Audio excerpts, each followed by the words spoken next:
ஹாய்ங்க, welcome to my channel. இன்னைக்கு நம்ம channel என்ன பண்ண போறோம்னா, வான்கோழியை வச்சு ஒரு குழம்பு பண்ண போறோம். இது வரைக்கும் வான்கோழி சாப்பிட்டதும் கிடையாது, வான்கோழி குழம்பு வச்சதும் கிடையாது. வாட்டி நான் ட்ரை பண்ணியிருந்தேன். சூப்பராக இருந்துச்சு டேஸ்ட்.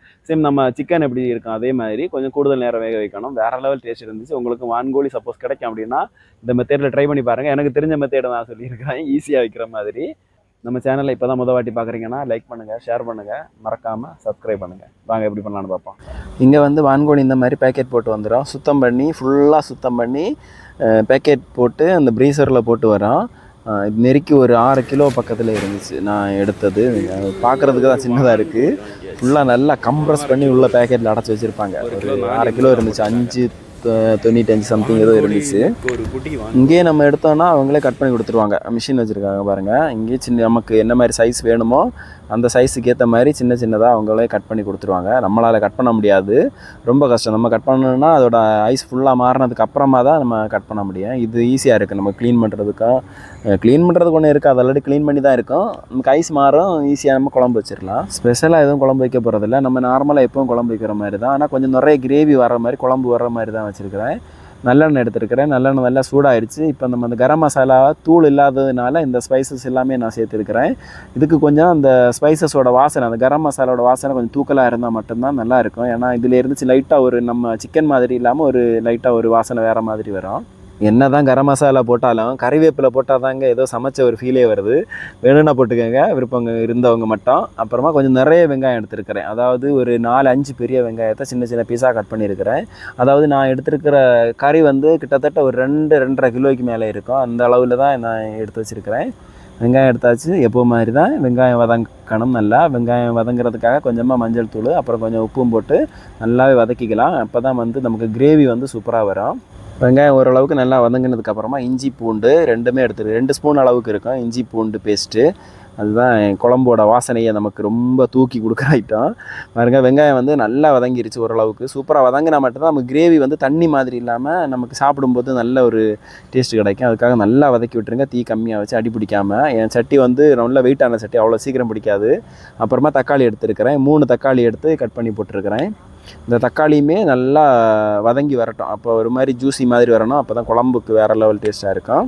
அப்படியே மூடி போட்டு தக்காளி வெங்காயம் எல்லாம் நல்லா குழஞ்சி வர்ற அளவுக்கு வேக வச்சுருக்கிறேன் பாருங்க. அப்புறம் நம்ம குழம்புக்கு தேவையான மசாலாக்கள் ஒரு 3 ஸ்பூன் மல்லித்தூள் எடுத்துருக்கிறேன்.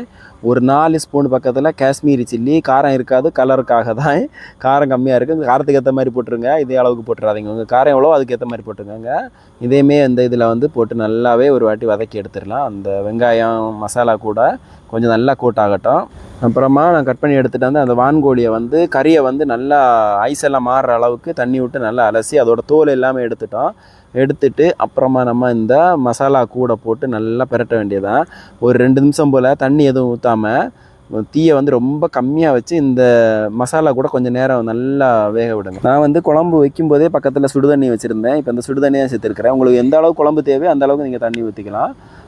ஆல்ரெடி நம்ம நிறைய வெங்காயம் போட்டதுனால ஓரளவுக்கு திக்காக தான் இருக்கும் அந்த கிரேவி. இப்படியே கொஞ்சம் நேரம் வேக வைக்கணும். எப்படியும் ஒரு 10-15-20 நிமிஷமாவது வேக வைக்கணும். நல்லா வேக வைக்கணும். அப்புறமா மறக்காமல் உப்பு போட்டுருங்க. ஆல்ரெடி வெங்காயத்தில் கொஞ்சம் உப்பு போட்டதுனால பார்த்து கவனமாக உப்பு போட்டுக்கோங்க. அப்படியே தண்ணி வந்து அளவு பார்த்து கரெக்டாக ஊற்றிக்கோங்க. தண்ணியை ஊற்றிட்டு அப்புறமா நம்ம மூடி போட்டு வேக வைக்கணும். அடி பிடிக்காமல் பார்த்துக்கோங்க. தீ வந்து ஒரு மீடியம் ஃப்ளேமில் இருந்தாலே போதும். ரொம்ப அதிகமாக வச்சாலும் அடி பிடிச்சிடும். பொறுமையாக வேகட்டும்.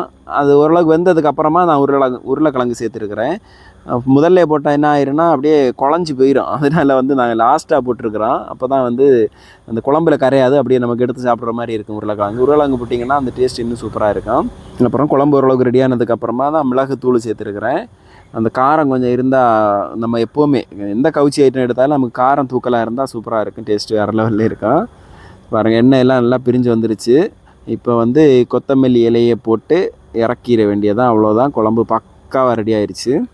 வேறு லெவல் டேஸ்ட்டில்.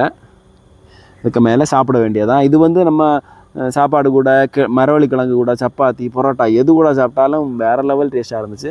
நம்ம சிக்கன் எப்படி இருக்கும் அதே மாதிரி தான் இருக்கும். ஆனால் கொஞ்சம் ஹார்டாக இருக்கும். அந்த கறி வந்து கொஞ்சம் ஹார்டாக இருக்கிற மாதிரி ஃபீல் ஆச்சு.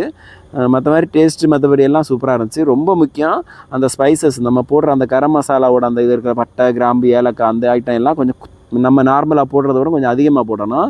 அப்போ தான் அந்த அதில் இருக்கிற ஒரு கவுச்சி வாடை ஒன்று இருக்கும், அந்த வான்கோழியோட ஒரு கவுச்சி, அது மாதிரி நமக்கு இந்த ஸ்பைசஸோட ஸ்மெல்லு நல்லா கிடைக்கும். அதுக்காகவே அது கொஞ்சம் கூட சேர்த்துக்கலாம். அவ்வளோதான், நாங்கள் சாப்பிட போகிறோம். டாட்டா, பாய் பாய்.